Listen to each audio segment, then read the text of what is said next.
Camilita, welcome to the Introbiz Global Summit. How are you doing, my sister? I love the countdown. I'm taking that. I'm stealing that countdown. I love it. How are you, my darling? Well, it's great to have you on the summit. How are you doing today? I am tell you what, Trace, the last couple of months has just been amazing and life-changing. And you are a part of it. So I'm super excited because of it. Oh, amazing. Well, I know we met quite a few years ago, and I'm gonna go back to that in a minute, but I just want to share with the audience a little bit about you because you are one of the nicest people I know. I obviously connected all those years ago. I think it was back in 2015. We've been friends ever since. But I'm just going to share with everyone what it is that you do. You're the world's #1 rockstar international speaker. When you hear from her, ladies and gents, she is the powerhouse. She's a massive influencer, founder and CEO of Event of Champions, editor-in-chief of Global Champions magazine, business and wealth coach, 7 times award-winning sales and growth expert, entrepreneur, author, multimillionaire, property investor, and radio show host at the Camilita podcast. I could go on, but I'm not going to because you're going to hear from her right now. So, Cam, you know, you're an amazing, amazing human being. You're a massive super powerhouse. You're a machine when it comes to sales. I've never known anyone like you in my life. Can I just add that one in, ladies and gents? She really is a powerhouse when it comes to sales. So I just want you to share, first of all, before we get into the nitty gritty of sales and how, you know, what it is that people need to do to grow their business, et cetera, just share with the audience of how we actually met. Do you know, every time I share that, it just makes me laugh. So, yeah, I mean, again, this is what I teach. I teach entrepreneurs to go after what they want. So I was a new speaker, didn't really know anybody. And I did what I did in my past life in MLM. I would go online and I would check everybody out. And so I went on Twitter and I saw this Introbiz Global Summit or Global Business Event or whatever it was. And I said, the expo, wasn't it? Yeah, I was like, okay, right, this looks good. Let me look at the people, right? I want to be part of this. And I messaged you and I said, oh, I'd you know, seen the business, looks really good. I would love to speak and share and give, you know, my juice on the summit. And she had the audacity to tell me no. I'm like, this woman don't even know who I am. Seriously, like she doesn't know who I am. So, but this right here will help so many people make so much more money. Instead of just saying, okay, it's okay, that's all right. I said, let's talk. Because I know that it may not be the right time, but she doesn't really know who the heck I am. So at least get to know her a little bit first. So let's talk. And then while we were talking, she asked what I was doing, and I told her I am going to see Sharon Lechter because she quoted me in Think and Grow Rich Women, and she's the author of Rich Dad Poor Dad, the co-author with Robert Kiyosaki. And I thought, right, that's what I'm going to do, and tell me about what you're doing. And Tracy said to me, well, she changed my life. I heard her at an event in London, and I would love to meet her again. And I said, really? Well, if you get me to speak at your event, you did in bribery gets you everywhere. And then we became friends. And I mean, we traveled to America together. That road trip was amazing, wasn't it? Oh my God. Oh, it was hysterical. We had an amazing time because obviously you got mentored by Sharon Lechter, co-author of Rich Dad Poor Dad and the brand. And I made the decision to also get mentored by Sharon. So, you know, it was an incredible experience. I know we did the retreat, went over to Las Vegas, and then we drove down, the 4 of us, Paul, myself, you and Andrew, across the desert. It was like bloody Queens of the Desert. It was. And we were standing outside. Trace, do you remember? We were standing outside trying to find signal because we were in the desert and we need signal. We need to be online. Juice. Oh, it was too funny. Yeah.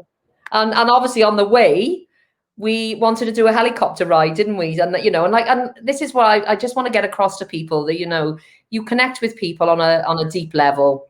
You share experiences together, you become great friends, and business should be fun, shouldn't it? And I gotta say, we did have fun and we did share a great experience going up in that helicopter, although I was literally bricking it. I was like, oh my God, because I don't like heights.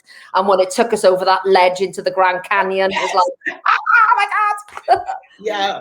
It was a good experience because you're right. It was about building. And it's amazing because Andrew always said that whole trip and those hours we were in the car together, and we all just got along so well. And it's as if we had known each other for years, but it was because we respected one another's space. You know, we respected what, oh, it was so good. Like I just, yeah, it was so good. Yeah, it was so good. Yeah, I know. So tell us, where did it all start for you, entrepreneurship? I know, you were obviously based over there in the Caribbean. So just share a little bit about your story, because it's quite an inspiring story when people hear this. Yeah. So I grew up in Trinidad, as Tracy mentioned, in the Caribbean. And at the age of 13, we grew up poor. But at the age of 13, my father said to my mother, we no longer have money. So that's it. You're not going to attend secondary school. And my mother said, we will find a way. And so my mother and I went on the public dump and dug through rubbish just to get glass bottles to sell so I could attend secondary school, because I really wanted to learn. I was bright and I wanted to do something with my life. And so I studied really hard. But while I was doing that, studied really hard, started off in law school, but I was always selling. I was always selling things on the side, the street corner. That's you. Yeah, like I was always selling something. Being in school and understanding the power of business. I did business at all levels, and I thought, well, I need to be a business owner. I didn't know what to do. I just started selling stuff because I wanted to fix my house or do something. And I think that entrepreneurial spirit was always in me. But when I came to England, I came to study law. And being here, looking at my law lecturers, I'm like, do I really want to live like them? And then I heard about the industry of direct sales, corporate sales. And I thought, that's what I could do. I can talk, so I can sell. But I wanted to help my mother. That was like my main passion. And so I thought, right, I'm going to do whatever it takes to help my mother. And yeah, I just started learning how to sell. I didn't know how to sell, learning how to give value, and then started building businesses as a result of that. So that's where it all started. So was it multi-level marketing you started in? We started in multi-level marketing, direct sales, and we did over 20 million in sales. In Wow. 50 countries. We traveled the world. We lived in Germany and Spain and the Netherlands, and obviously here in the UK, building this business. And I had no idea about that industry. I think I just wanted to help my mother so bad that I learned it the hard way.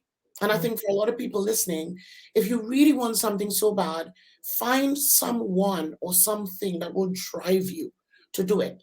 It's never about the money. If you think it's about the money, you've missed the mark. It's about the passion. It's about helping someone else. And for me, it was my mother. So like now, I've been through that whole process of, okay, my mother is okay. My next passion now is helping my grandchildren. I've got two.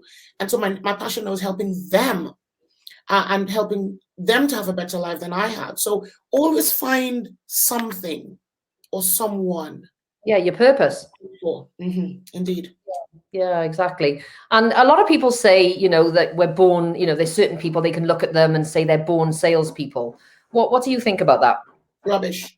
That's rubbish. I hated sales. Just imagine me being in law school and this woman telling me about network marketing and that I can sell and I can make money. And I just thought, why don't you guys go look for a proper job? Seriously? What are you doing with stuff, carrying around product selling? Like, really? Go and look for a proper job. I didn't understand sales was solving problems or meeting people's need. I didn't really understand that is what it was.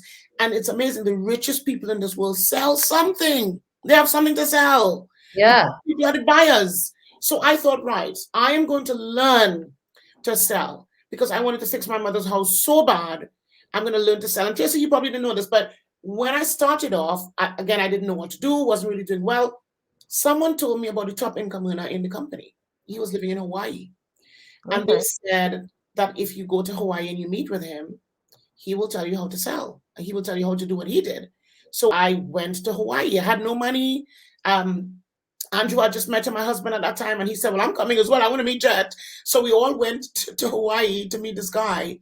And after spending the first evening with him, I knew exactly what I had to do to become what he, had done in the business. And he was over 100 million. Like one evening, that was it for me. Change and transform my mindset and taught me how to sell. And that's why I do what I do today. Wow. So what was that turning point then? What was it that made what he said to you that made you realize what you needed to do? There's two things, actually. At that point, he asked me a question. He said, I said, well, I want to help my Black people. I want to help my Caribbean people. Everybody want to champion some cause, and I want to help my people. And he said, listen, if you want to get rich, you need to change that. You need to help people. Full stop. Doesn't matter what race, what color, where they are, you need to help people, full stop, number one. And he said, number two, if you're building a business, you're building a business to buy assets. He said, a lot of these people spending money is going here, doing this. And he had become a millionaire at 18 or 21, something like that, and he lost it all. So he changed. And he said, if you're doing this, do it to buy assets. Do it so that you have income generating assets coming through the door. So you don't have to worry about money.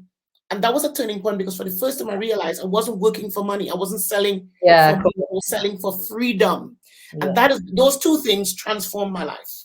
Well, it's like Sharon says, sexy assets, she calls them, doesn't she? So what assets, sexy. Yeah. So you obviously started to build your property portfolio. How long ago was that? And what was your first property? Well, Andrew, when I met my husband, Andrew, he had 2 rentals. And I said to him, come on, man, we need to buy some more. So we used the income and the knowledge from the network marketing business to then start investing in more and more and more. And then we just kept investing over the years. And it's amazing, because in 2010, when the pandemic happened, our property kept us. Before then, because we were sacrificing so much to buy them, we didn't have a fridge at one point, just because we didn't want to lose any of the rentals, because some of them wasn't rented at that point. We were doing them up.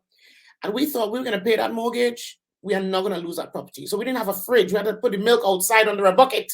Oh my just so that we don't lose that property. Today, that property has paid us, because we were able to remortgage it twice and get more properties. Yeah.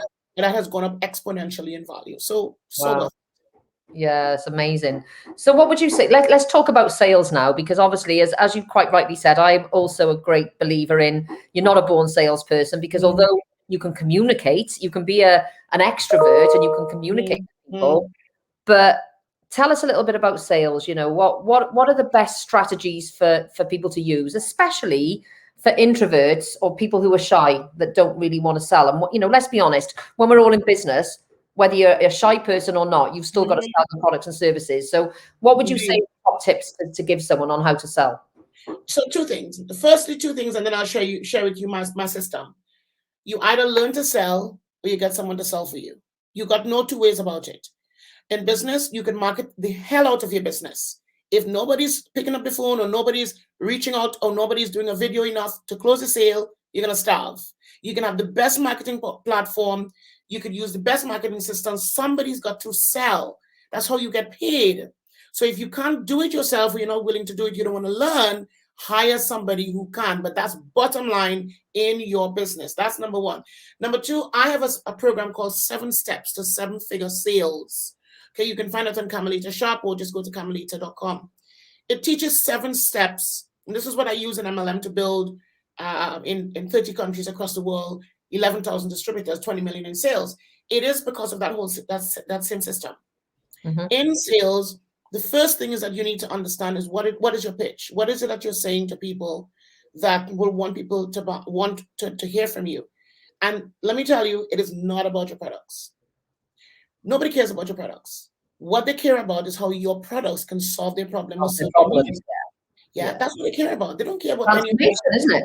Yeah, exactly. So for me, my steps, first one is all about understanding what is it you're saying to people. Your pitch needs to be right. Then step number 2 is people do business with people they feel they know, like, trust, and support. You do that in step number 3 by asking questions. The more questions you ask, is the more people will tell you what their hot buttons are and what their pain points are. Your job is not to try and get them and tell all the features about your product. Ask questions about their hot buttons and pain points. And then when they answer, show them how your product solve their problem or serve their need. Nothing more to it. So you don't even have, even if you're an introvert, you can ask questions. Introverts love to ask questions. They don't like to sort of talk, but they can ask questions. Yeah. Ask questions in line with how your brand, product, or service can solve their problem or serve their need. And once they've said, yeah, gosh, this is, yeah, I really need to do this, let them say to you, well, how can you help me with solving this problem? That's when you know they're ready to buy. Yeah. Because they will tell you, it's the sweet. yeah, I am ready to solve my problem. I am ready to get that need met, and show me how your product can help me. Once you get to that point, you will sell 10 times more. Yeah, absolutely. And I know a lot of people are like, they're too scared to close and ask for the order, you know, and I think a lot of people leave money on the table because they don't close. So what advice would you give, you know, like somebody they're asking all these questions, they're like, oh my God, I don't want to ask for the order, because there's so many people out there that don't want to ask for the order. Don't ask for the sale. Don't ask for the sale. This is how you do it. Don't ask for the sale. Although you should ask for the sale, but there is a way in which you ask for the sale. As you ask them questions, and they say, oh my God, I really need to sort this out. I really need to sort this out. How can your product, well, how can you help me? Your job is to show them how your product or service solve their problem. That is asking for the sale. Because if you show them how it solves the problem, they will say, okay, all right then, well, what do I do now? How do I get started? Let them tell you, how do I get started? Because once they tell you that, all you need to do is show them what you do. Show them the prices. That's it. That's it. Just show them the prices. And I usually screen share, because obviously because of COVID, we're all online. Screen share. I go to my website, I go to my shop, I go to different sites that I've got, and I show them how that particular product or service can help solve that problem. Yeah, cool. Yeah, awesome. You make it sound so easy, but a lot of people are scared of it. It is. You know, the other thing that people are scared of, here's another one that they're scared of, okay? And I always say to my team, objections. Objection is only a lack of information. You haven't given people enough information to make them want to buy off you. Now, if someone throws up an objection and they're not a salesperson, they're like, what am I going to say? What would you say to them? So the common objections are, I have to speak to my husband or my wife, okay? Or I think I want to think about it. Or I'm not sure I can afford it right now.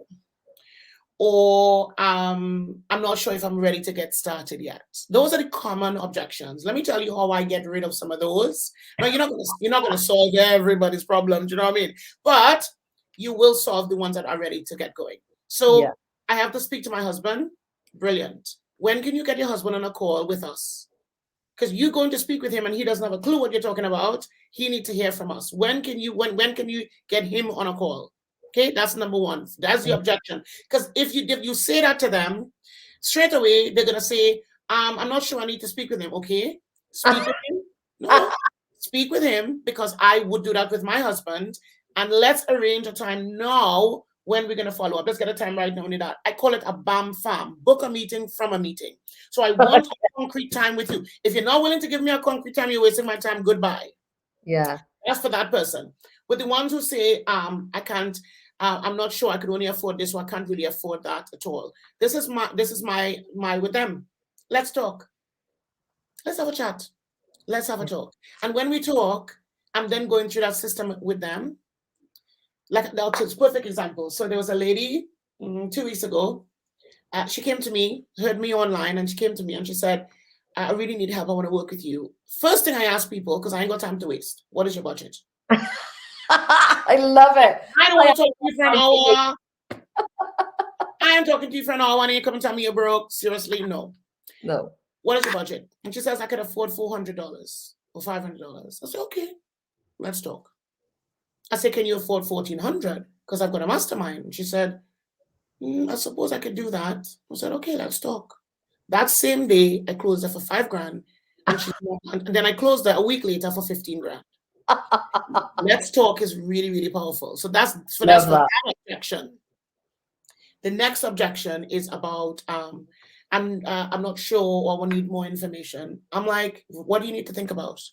So I would challenge them. What do you need to think about? Well, yeah, I want to ask this one, or I kind of want to read. I said, what do you want to read? You heard me. What again do you want to read? You want to think? Go ahead and think. Now let's get to work. What do you need to think about? So because either you, as that same guy Jed used to say, tell me yes, tell me no, just tell me quick, I gotta go. I love it. Yeah, absolutely. And it is, and people have this fear. I mean, I've got another one that I always use. When someone says they don't have the budget, I say, right, when do you have the budget? And if they say 1st of April, guess what I do? I don't ring them on the 1st of April. I ring them at least 2 weeks before, because guess what? They're out there telling everyone else the 1st of April. You get in there first, 2 weeks early, say, and you can then clarify to them, actually, I know you said your budget's not available to the 1st of April, but I just want to speak to you right now because we've got this great offer. We got a great thing coming up, blah, blah, blah, blah, blah. Bam, you've hopefully closed the deal then, because everybody else is waiting till the 1st of April. So that's a little... I'll tell you what as well, Trace, that I do. I get them to make a commitment and pay something down. Right? That's another good one too. I don't care if they pay $100 and the program is 10 grand. I don't care if the program is 50,000 and they pay 3,000. I want them to make a decision right there and then, because for most people, they hate to lose money, and they would prefer to carry through than lose that $1,000 and pay the other 10 grand. Okay. Very good point. So I always take a commitment. Give me a commitment. Even give me $50. I'm taking the commitment, because I know once I hook them in, they're likely to carry on than if I didn't take a thing at all. Excellent. So obviously you said, like, you know, and I think one of the biggest skills that you can learn and know in sales is listening. You know, and obviously you touched on asking questions, and I'm always a great believer of the more questions that you ask, the better picture you get for somebody's business and what problems that they have, etc., etc. What type of questions do you ask your clients, just so that we can get people an idea of what, you know, types of questions to ask if they are not really in a sales role and they want to get better? Ask about them. Ask about their family life. Ask about what makes them tick. Ask about if they made more money, how will that change their lives? Ask about why they want to retire. Ask about what type of retirement plans they've got. Ask about what is their pain point. Just be interested in them and everything to do about them. You kind of want to ask in certain areas: personal life, business life. You want to stay away from spiritual life or sexual life. Let me tell you, do not go there. Okay, do not go there. Don't talk politics. Business, politics, sexuality, stay away. No, okay? I don't need. Ask about their personal life in terms of their family, the children, the loved ones. Ask about if they earn more money, how can that change their lives? You know, ask about, are they spending enough time resting? Are they, you know, always tired? Ask about if, you know, they want to have more money than month. Ask questions that are questions that it will warm their heart. Yeah. Stay away from things that will be controversial or that will cause resistance. Yeah. You've got to, because that way they feel as if you genuinely care for them and that you're not trying to just sell or push your product. And that's what I do always. Yeah. And I think another little strategy that I use is if I'm talking to someone and they say they're going on holiday and they say, I'm off to Hong Kong, give me a call when I'm back. I will obviously ring them not 2 weeks before with that because they're on holiday, but I'll always put in the diary, been to Hong Kong on holiday. So when I ring them up, did you have any time in Hong Kong? So and then you build in the rapport straight away. They think that you've remembered. And don't get me wrong, it's not a, you know, it's quite a just clever little strategy to use. It shows people that you've listened to them, but you've taken the time, you know, to listen to where they're going. And you start to build the rapport. Whenever I go and see a client, I don't know about you, Cam, but I never talk business first. I always like to build rapport. Absolutely. Yeah. So I always find out about them and, you know, what is their things that they love, you know, what do they do on the weekend? You know, what are you doing coming up on the weekend? You know, and one thing I'll always say, would you say this, that I always say that you'll always find a common ground with everyone, but it just might take a little bit longer. The more you talk to them, the more you realize there is a common ground somewhere. And that's when you find that common ground. That is when the relationships cement, don't you think? Indeed. No, absolutely. And I think you've got to get to that point whereby they feel comfortable sharing. If there is any type of resistance, you haven't got, that sale is gone. And you could feel that tension when you're talking to them. If there's no common ground, you get that resistance, and you know you're not going to sell. You just know. You just know you're not going to sell. Or you're going to upsell. You just know it's not going to happen. So you don't push it. Don't push it. If you're getting the resistance and you're constantly getting the resistance, sometimes you have to say no and walk away. And that's okay, because they may not be ready to buy today. That doesn't mean that they're not going to buy next month, because they're following you, they're watching you, and they will keep watching you. So your job is to be consistent with your message, with your brand, with your products, because they will find you when they want to find you. The key is that, are you going to be there when they're looking for you? That's the key. You ain't going anywhere. Not when there's money around. So obviously, I know there's a lot of strategies out there for sales, a lot of places on social media, and I know recently you went onto Clubhouse. But I'm only going to share this with everyone because I want people to know what a powerhouse you are. Because I told you to go into Clubhouse, didn't I? Oh, why are you telling me this? To me? Why are you telling me this again? I don't want to do any more social media. Why? But share with everyone, you've decided to take the plunge. I said, you've got to get your ass in there. And how much money have you sold since you've been in Clubhouse? Just probably coming up to just over 300 grand in 2.5 months. Yeah. Incredible.